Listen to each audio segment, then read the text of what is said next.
नमस्कार, आप देख रहे हैं अनमोल परिवार। आज हम जिस विषय पर बात करने जा रहे हैं वह जितना निजी है उतना ही आवश्यक भी। अधिकांश दंपति इसे महसूस करते हैं लेकिन खुलकर कह नहीं पाते। आज का विषय है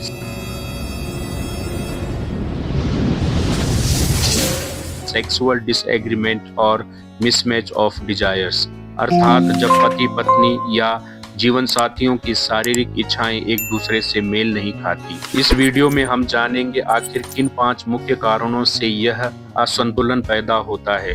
विश्व के प्रसिद्ध लेखकों और महान पुस्तकों में इसे कैसे समझाया गया है और उन्हीं पुस्तकों के आधार पर इसकी व्यवहारिक, सम्मानजनक और स्थायी समाधान क्या है। यह वीडियो किसी को दोषी ठहराने के लिए नहीं है बल्कि रिश्तों को समझने और संवारने के लिए है। अगर आप नए हैं तो अनमोल परिवार चैनल को सब्सक्राइब करें, वीडियो को लाइक करें और अपने विचार कमेंट में जरूर लिखें ताकि यह संवाद आगे भी चलता रहे। अब आइए विषय को गहराई से समझते हैं। इसका पहला और मुख्य कारण है इच्छाओं का स्वभाव अलग होना। स्पॉन्टेनियस डिजायर बनाम रिस्पॉन्सिव डिजायर। बहुत बार पति पत्नी में टकराव इसलिए नहीं होता कि कोई गलत है, बल्कि इसलिए होता है क्योंकि दोनों की इच्छा, काम करने का तरीका अलग होता है।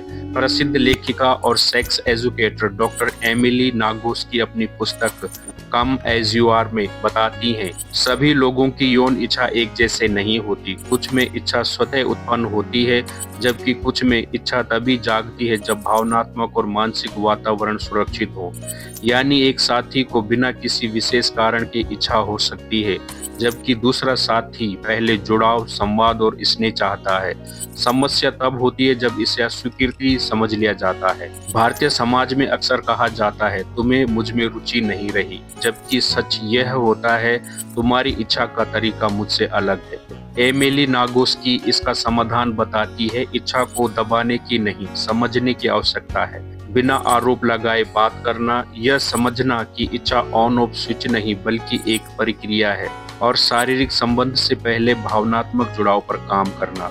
रोज 10 मिनट बिना किसी अपेक्षा के साथ बैठना, हाथ पकड़ना, बातचीत करना, आंखों में देखना और यह जानना कि मेरे साथी को सुरक्षित कब महसूस होता है। इस समस्या का दूसरा कारण है घरेलू जीवन और आकर्षण का संघर्ष। प्रसिद्ध रिलेशनशिप एक्सपर्ट एस्तेर परेल अपनी पुस्तक मेटिंग इन कैप्टिविटी में लिखती है, जहां सुरक्षा बढ़ती है वहां अक्सर रोमांच कम हो जाता है। शादी के बाद वही व्यक्ति जीवन साथी बनता है, वही माँ बाप बनते हैं और वही जिम्मेदारियां साझा करते हैं। धीरे धीरे रिश्ता व्यवस्था बन जाता है और आकर्षण पीछे छूट जाता है।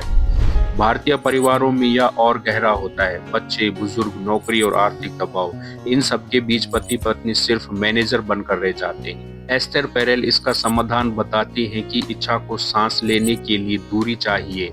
इसका अर्थ दूरी नहीं बल्कि स्वतंत्र पहचान है।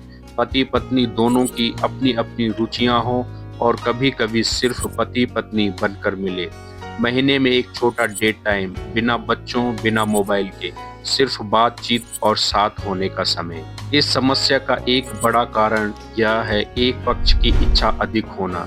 प्रसिद्ध लेखिका मिशेल विनर डेविस अपनी पुस्तक द सेक्स स्टार्वेड मैरिज में बताती है, जब एक साथी की यौन आवश्यकता पूरी नहीं होती तो वह सिर्फ शारीरिक नहीं बल्कि भावनात्मक रूप से भी भूखा हो जाता है। यह स्थिति धीरे धीरे चिड़चिड़ापन, तिरस्कार और भावनात्मक दूरी पैदा करती है। भारतीय समाज में इसे अक्सर चुप्पी से ढक दिया जाता है, जिससे समस्या और गहरी हो जाती है। इसका समाधान है संख्या पर नहीं, अनुभूति पर ध्यान देना। तुम क्यों नहीं चाहते की जगह हम कैसे बेहतर जुड़ सकते हैं। स्पष्ट और शांत बातचीत, एक दूसरे की सीमाओं का सम्मान और आवश्यकता पड़ने पर वैवाहिक परामर्श। इस समस्या का चौथा कारण है अतीत का आघात। प्रसिद्ध मनोचिकित्सक डॉक्टर वेसल वेंडर कोल अपनी पुस्तक the body keeps the score में लिखते हैं, आघात सिर्फ स्मृति में नहीं शरीर में भी बस जाता है। पुराना अनुभव, डर या अपमान शरीर को रक्षा मोड में डाल देता है।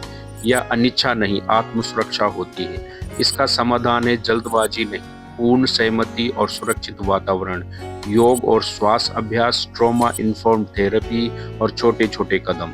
इसका 5वां कारण है भावनात्मक दूरी। प्रसिद्ध रिलेशनशिप थेरेपिस्ट सू जॉनसन अपनी पुस्तक होल्ड मी टाइट में कहती हैं, जहां भावनात्मक सुरक्षा नहीं होती वहां शारीरिक निकटता टिक नहीं पाती। झगड़े, अनसुनी बातें और अधूरा संवाद इच्छा को धीरे धीरे मार देता है। इसका समाधान है भावनाओं को सुना जाए, प्रक्रिया नहीं समझ दी जाए और EFT इमोशनल फोकस्ड थेरेपी अपनाई जाए। सेक्सुअल डिसएग्रीमेंट कोई दोष नहीं बल्कि एक संकेत है, संकेत कि हमें समझने, सुनने और साथ चलने की जरूरत है। सम्मान, धैर्य और संवाद ही स्थायी समाधान है। अगर यह वीडियो आपको अच्छी लगी तो हमारे चैनल अनमोल परिवार को सब्सक्राइब करें, लाइक करें और कमेंट में बताएं कि आपने इस वीडियो से क्या सीखा और शेयर करना बिल्कुल भी ना भूलें। फेसबुक पर नरेश बरुण प्रोफाइल को फॉलो करें। अगले हफ्ते हम इसी विषय से जुड़ा हुआ एक और विषय पर वीडियो लेकर आएंगे।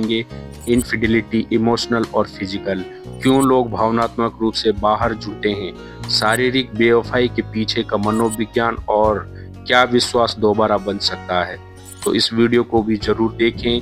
तब तक के लिए धन्यवाद। जय परिवार, अनमोल परिवार।